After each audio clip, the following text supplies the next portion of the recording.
Nosso grupo irá falar sobre a teoria comportamental. Os componentes são Amanda Miranda da Costa, Carlos Tobias de Azevedo Cortez, João Henrique Albuquerque de Melo e Maria Clara Cortez Bonifácio de Araújo. A teoria comportamental também pode ser chamada de teoria behaviorista, vindo do inglês behavior, que significa comportamento. Ela abandonou as posições normativas e prescritivas das teorias anteriores, teoria clássica, teoria das relações humanas e teoria burocrática, e adotou uma postura explicativa e descritiva, dando ênfase nas pessoas como nas outras, mas dentro de um contexto organizacional bem mais amplo. Um fato que devemos prestar atenção é que a teoria behaviorista é diferente do behaviorismo. Este se trata de uma teoria vinda da psicologia, desenvolvida por John Watson. Ambas se fundem no tratante ao comportamento humano, porém, o behaviorismo foi criado em oposição ao subjetivismo da época, focando no indivíduo, estudando seu comportamento como aprendizagem, estímulos e reações às respostas. A teoria comportamental critica a teoria clássica, havendo autores que veem o behaviorismo uma verdadeira antítese à teoria organizacional formal, aos princípios gerais da administração e ao conceito de autoridade formal, assim como a posição rígida e mecanicista dos autores clássicos. Sabemos que a teoria comportamental é composta por várias outras teorias. Uma delas é a teoria da motivação de Maslow, que tem como objetivo mostrar que as necessidades humanas individuais estão organizadas e dispostas em níveis, com hierarquias da mais básica até as mais estruturadas, e estão organizadas em necessidades fisiológicas, de segurança, sociais, de estima e autorrealização. Atenta-se também que somente quando um nível inferior de necessidade está satisfeito é que o nível imediatamente elevado surge e se mostra dominante no comportamento da pessoa. Agora vamos falar um pouco da hierarquia nas necessidades de Maslow. A primeira é a necessidade fisiológica. São as mais cruciais de todas as necessidades humanas. Quando alguma dessas necessidades não está satisfeita, ela domina a direção do comportamento. A segunda é a necessidade de segurança.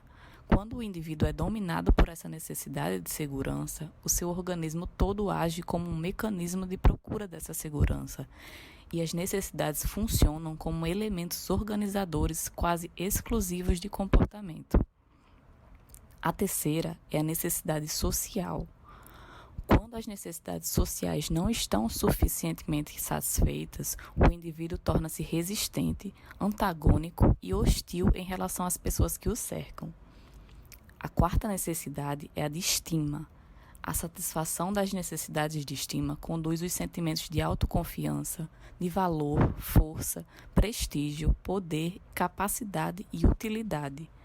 A sua frustração pode produzir sentimentos de inferioridade, fraqueza, dependência e desamparo, que, por sua vez, podem levar ao desânimo ou a atividades compensatórias. A última necessidade seria a de autorrealização. Ela está relacionada com a realização do próprio potencial e autodesenvolvimento contínuo. Essa tendência se expressa pelo impulso que a pessoa tem para tornar-se sempre mais do que é e vir a ser tudo o que pode ser. Essa é a pirâmide de Maslow. A teoria dos dois fatores foi desenvolvida pelo psicólogo americano Frederick Herzberg. Contextualizando um pouco a história da sua teoria, Herzberg tomou como base entrevistas realizadas com trabalhadores na área industrial de Pittsburgh, tendo como objetivo principal identificar fatores que causavam a satisfação e a insatisfação desses trabalhadores dentro do seu ambiente de trabalho. Com isso, ele passou a investigar a seguinte questão: o que as pessoas desejavam no ambiente de trabalho. Durante as entrevistas que ele passou a realizar com os trabalhadores em questão, as pessoas precisavam descrever situações em que elas se sentissem extremamente bem ou extremamente mal acerca do trabalho que estavam desempenhando.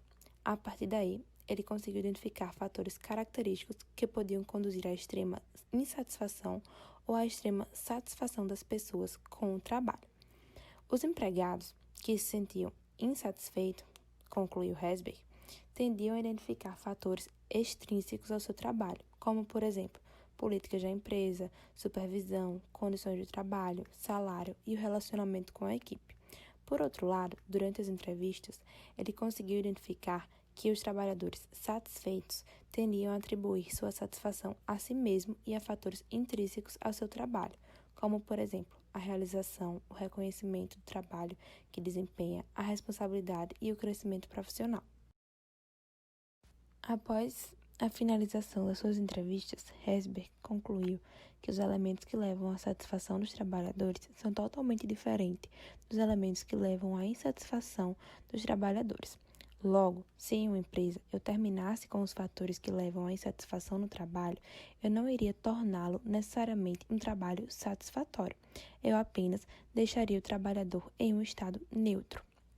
Sendo assim, o psicólogo classificou esses fatores em 2 elementos: fatores higiênicos e fatores motivacionais. Os fatores higiênicos, também são conhecidos como fatores extrínsecos, são suficientes apenas para evitar que as pessoas fiquem insatisfeitas. Ou seja, a ausência desses fatores desmotiva, mas a presença deles não é um elemento motivador. Logo, vai trazer a neutralidade para aquele trabalho. Como, por exemplo, podemos destacar as condições físicas do ambiente de trabalho, políticas de organização, salário e as relações interpessoais. Já os fatores motivacionais, como dito anteriormente, também chamados de fatores intrínsecos, são aqueles ligados à satisfação em si mesmo, consigo mesmo, e também com o trabalho executado, levando ao trabalhador a satisfação extrema ou apenas a não satisfação, ou seja, a neutralidade. Esses fatores envolvem, por exemplo, sentimentos do crescimento individual, reconhecimento profissional e autorrealização, e vão depender das tarefas que o indivíduo realiza dentro do seu trabalho no dia a dia. Colocando de frente a frente as teorias de Herzberg e Maslow, verificamos que as 3 necessidades básicas de fisiológicas, segurança e sociais são alocadas como o fator higiênico de Herzberg e as necessidades de estima e autorrealização como fatores motivacionais. Seguindo essa tendência das teorias e do estudo da administração como ciência, Douglas MacGregor teve certamente uma das mais relevantes contribuições no que se considerava a administração técnica, a administração científica. Porém, por muitos foi mal compreendida. Ele criou as teorias X e Y, que nada mais do que seriam 2 estilos opostos, estilos distintos, onde um se basearia numa teoria tradicional, pragmática, que seria a teoria X, e o outro seria com as concepções mais modernas e liberais, onde o comportamento humano era mais difundido e mais trabalhado, e seria a teoria Y. Nessa apresentação a gente vai poder descrever melhor cada uma delas e entender que não existe certo ou errado. São teorias que são diferentes tipos de visões difundidos por MacGregor. A teoria X tratava de uma visão tradicional e clássica da administração. A teoria X ela traria o foco no gerente, a questão autoritária, o controle cerrado, a produção limitada, uma cultura depressiva dentro da organização, um estilo repressivo, ou seja, um estilo de imposição de um patrão, do gerente, tá? E partilha alguns princípios, com concepções por muitos consideradas atrasadas, onde ele entendia que faltava ambição para as pessoas, ele entendia que as pessoas eram preguiçosas por natureza, então exigia uma pressão do seu gestor, exigia uma pressão do seu par de trabalho, e que a própria natureza das pessoas era de resistência à mudança. Então ele entendia que as pessoas procuravam segurança e pretendiam assumir riscos onde não se sentiam confortáveis, por mais que fosse por interesse da organização. E por fim, que a sua dependência as torna incapazes de ter uma autodisciplina. Então, para ele entendia que elas precisavam ser dirigidas e controladas pela administração, porque por si só o trabalhador ele não buscaria um benefício coletivo se precisasse sair da área de conforto. Então essa era a base da ideia inicial da teoria X. Entendia-se com base nesses pressupostos que a teoria X era caracterizada pelos seguintes aspectos, os aspectos mais difundidos. A administração era entendida como a responsável por promover a organização dos recursos da empresa com base em um interesse principal, que era o ganho econômico. Então, tudo que fosse de dinheiro, de materiais, de equipamentos e principalmente de pessoas estavam alocadas àquela organização por um motivo principal, que era o retorno financeiro. Entendia-se que a administração era a alocação correta de funções para pessoas, tendo o gestor a obrigação de incentivá-las e de controlar suas ações, ou seja, acompanhar todo o seu comportamento com o objetivo de modificar as falhas para atender a necessidade da diretriz principal da empresa, ou seja, cumprir o que se esperava das pessoas e, consequentemente, obter o retorno financeiro, que era o principal direcionamento. Caso não houvesse essa intervenção administrativa, partindo daquele pressuposto inicial, as pessoas seriam passivas, seriam resistentes a mudanças. Então, para atingir o que se esperava delas, o gestor deveria persuadi-las, recompensá-las, quando necessário, puni-las e até controlar. Então, essas atividades precisariam ser padronizadas e dirigidas de acordo com o que se esperava. Então, tinha todo esse controle por parte operacional para que fosse retornado de cada um dos colaboradores a função que fosse atribuída a eles. Entendia-se que as pessoas eram motivadas por incentivos econômicos, ou seja, por receber o seu salário. E então, com esse artifício, a empresa poderia bonificá-las quando fosse um bom trabalhador, ou puni-las para os que não estivessem retornando ou que não estivessem se dedicando o suficiente na realização da sua tarefa. Então, essa teoria ela buscaria o que a pessoa teria de principal objetivo na organização, que era ter o seu retorno, ter o seu salário, e utilizavam deles para incentivar quem trabalhasse melhor e punir aqueles que não estivessem dando o seu máximo. Diferente da teoria X, a teoria Y ela prega uma maior liberdade. Ela é baseada em concepções mais modernas, premissas mais novas, e foi realmente difundido o comportamento humano como peça-chave de sucesso organizacional. Entende-se na teoria Y que as pessoas não têm desprazer inerente em trabalhar. Entende-se que o ambiente de trabalho pode ser algo bacana, não precisa ter necessariamente aquela visão depressiva que foi passada na teoria X, de autoritarismo. Então, dependendo dessas condições, o trabalho ele poderia ser uma fonte de satisfação e recompensa. Quando ele é voluntariamente desempenhado, quando a pessoa realmente se sente parte daquela organização, ela pode ter satisfação em promover seu trabalho, caso ela se identifique com aquilo. Ou pode ser uma fonte de punição, como muitos trabalhadores que têm ali o seu meio de sobrevivência, não se sentem encaixados, e qualquer esforço físico ou mental não surge de maneira tão natural quanto os seus afazeres, digamos assim, nos horários livres. O trabalhador está ali forçado, entende-se que quando ele não está bem encaixado no ambiente, ele não rende seu máximo. Então, por fim, as pessoas não são, por sua natureza, passivas ou resistentes a necessidades. Elas podem tornar-se assim como resultado da sua experiência negativa em outras empresas. Então, entende-se que a pessoa é construída de momentos. Se você passa por algo que vai trazer um clima, um baixo rendimento no trabalho, isso é totalmente alinhado ao estado psicológico do trabalhador e das submissões que ele já passou por toda a sua vida nas organizações. Entende-se que as pessoas ela têm uma motivação, ela tem potencial para ser desenvolvido e existem padrões de comportamentos adequados para que essas atividades sejam atribuídas com responsabilidade. O funcionário, colaborador, ele deve por si só exercitar sua autodireção e autocontrole.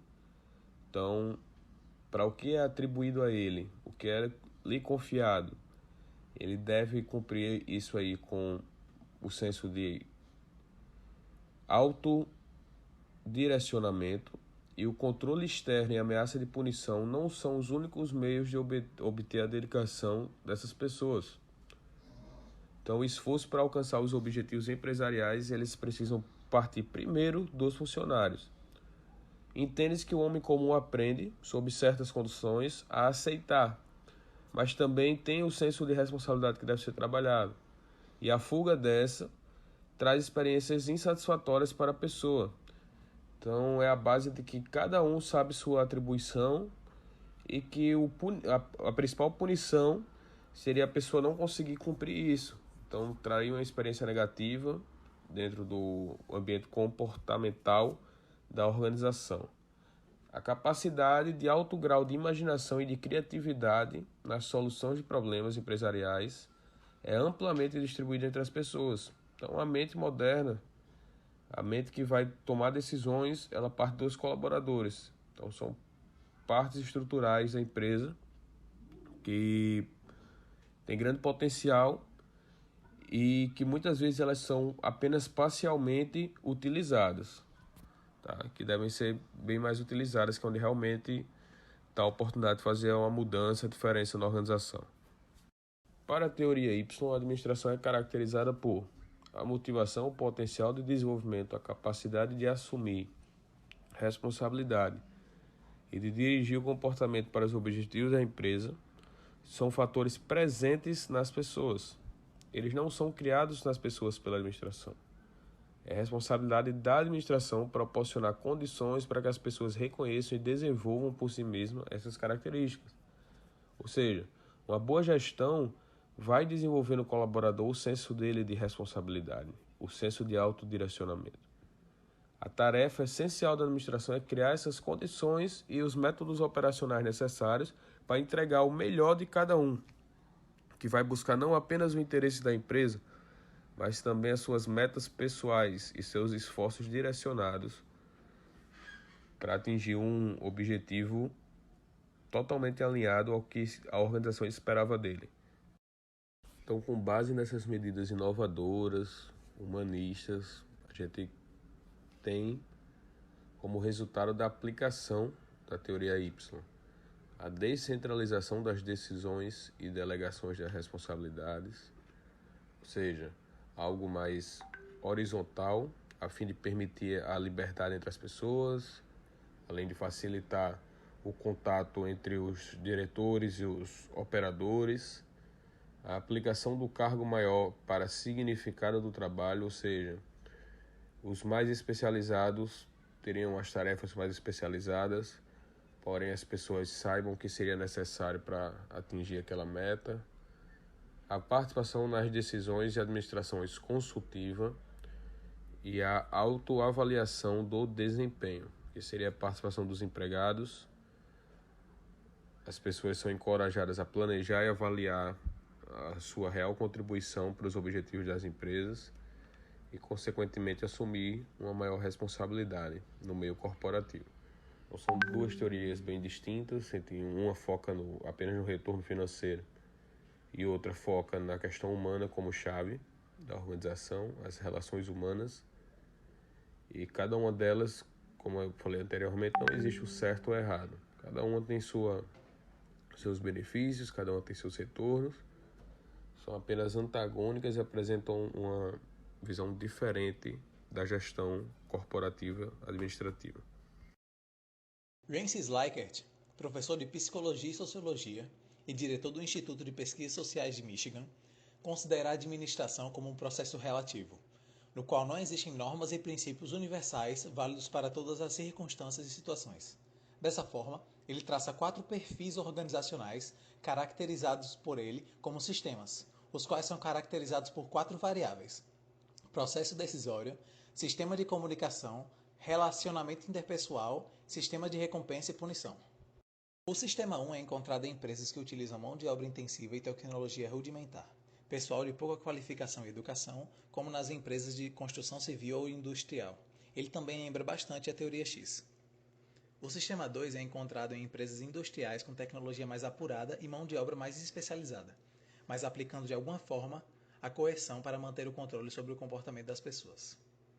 O sistema 3 é encontrado em empresas de serviço e em áreas administrativas de empresas industriais mais organizadas e avançadas em termos de relação com os empregados. O sistema 4 é encontrado em empresas que utilizam sofisticada tecnologia e pessoal altamente especializado. Vale ressaltar também que ele lembra bastante a teoria Y. A fim de facilitar a observação desses sistemas, Chiavenato criou uma tabela com os 4 sistemas e eles se interligando com relações interpessoais, clima organizacional, tomada de decisão e comunicação. No primeiro sistema, as relações interpessoais é de a forte desconfiança, com relação das pessoas e o contato interpessoal não é estimulado. O clima organizacional é tenso, no qual se impede a liberdade dos indivíduos, são utilizadas punições e castigos reforçando a obediência cega. A tomada de decisão é monopolizada na cúpula da organização, e as comunicações são negadas aos níveis mais baixos. No sistema 2, as relações interpessoais são permitidas algum relacionamento interpessoal básico. No clima organizacional continua tenso, porém há recompensas estritamente salariais, materiais, frias e calculistas.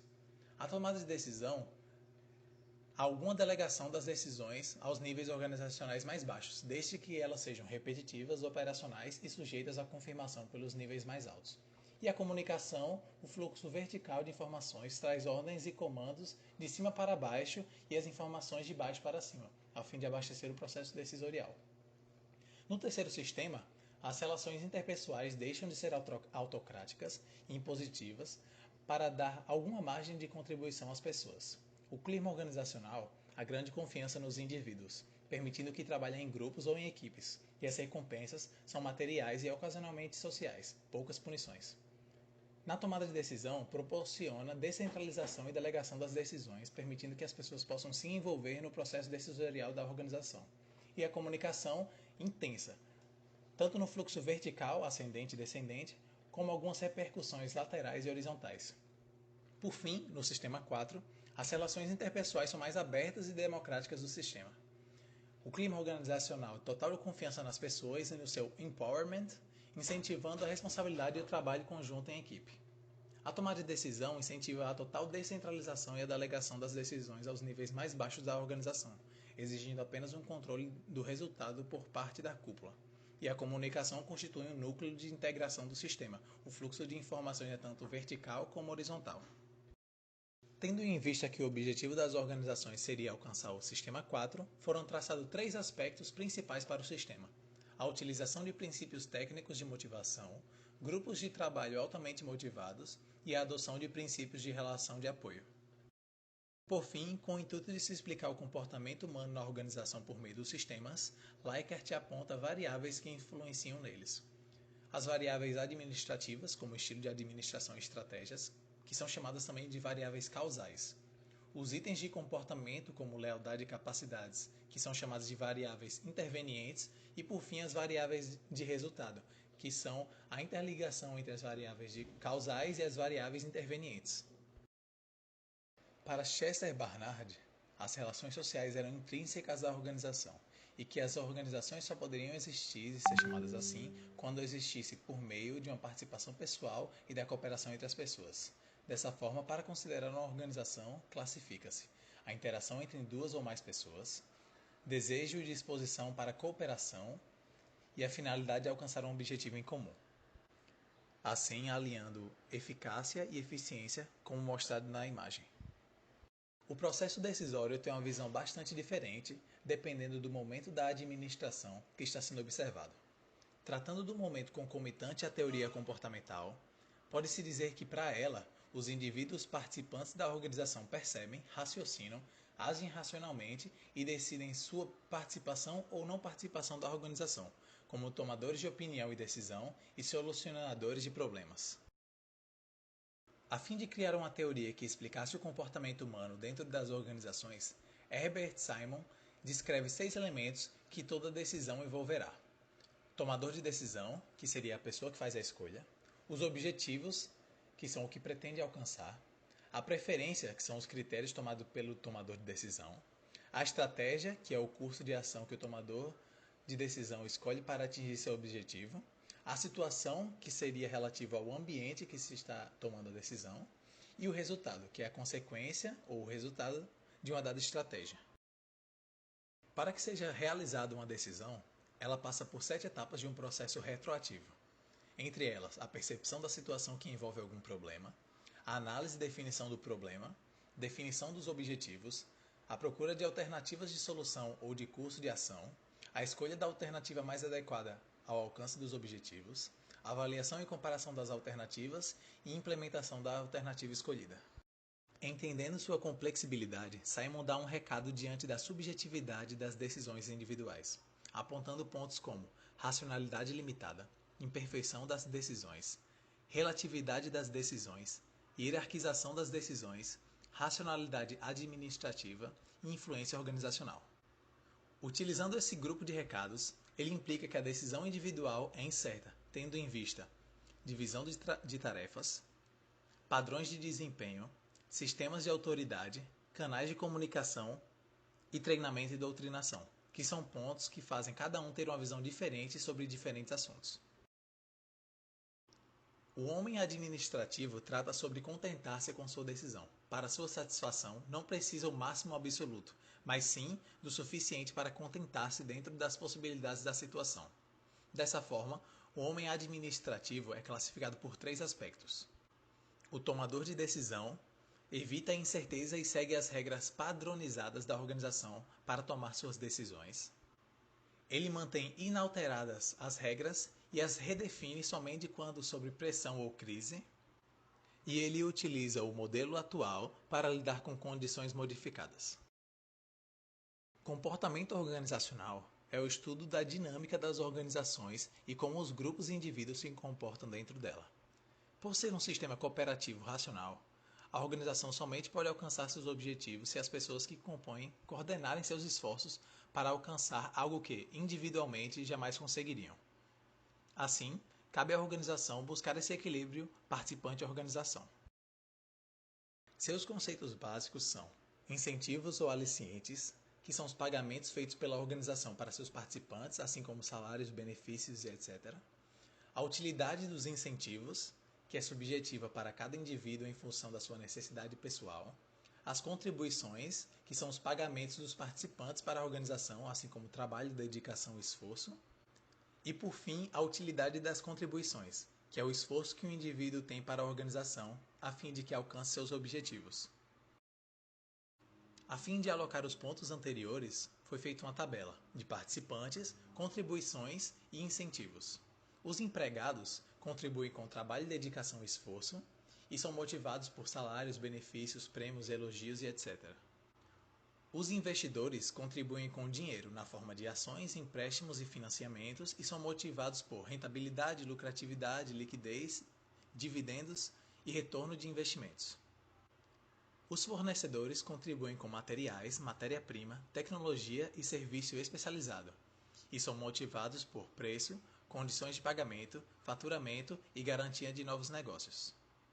Por fim, os clientes contribuem com dinheiro pela aquisição dos produtos ou serviços e seu consumo ou utilização e são motivados pelo preço, qualidade, condições de pagamento e satisfação das necessidades.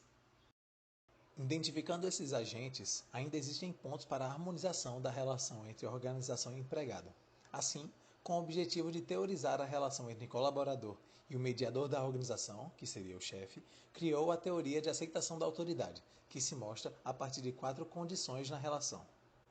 Quando o subordinado pode entender ou compreender a ordem, quando não a julga incompatível com os objetivos da organização, quando não a julga incompatível com os seus objetivos pessoais e quando é mental e fisicamente capaz de cumpri-la.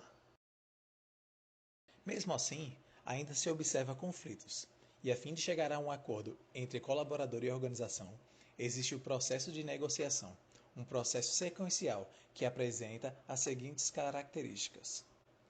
envolve pelo menos duas partes. As partes envolvidas apresentam conflito de interesse a respeito de um ou mais tópicos. As partes estão temporariamente unidas em um tipo de relacionamento voluntário. Esse relacionamento está voltado para a divisão ou troca de recursos específicos ou resolução de assuntos entre as partes. E, por fim, a negociação envolve a apresentação de demandas ou propostas por uma parte e a sua avaliação pela outra parte, e, em seguida, as concessões e as contrapropostas. A negociação é um processo, uma atividade sequencial, como já falado, e não simultânea. Por fim, no tocante às relações, com o intuito de apaziguar os conflitos, Likert aponta 4 tipos de liderança. Autoritário explorador, típico da gerência baseada na punição e do medo. Autoritária benevolente, típica da gerência baseada na hierarquia, com ênfase na cenoura, que seria o resultado, do que na vara, que seriam os processos. Consultiva, baseada na comunicação vertical descendente e ascendente, com maioria das decisões vindas do topo. E participativa, baseada no processo decisório em grupos de trabalho, que se comunicam entre si por meios de indivíduos que ligam componentes, líderes de equipe ou outros que fazem parte de um ou mais grupos.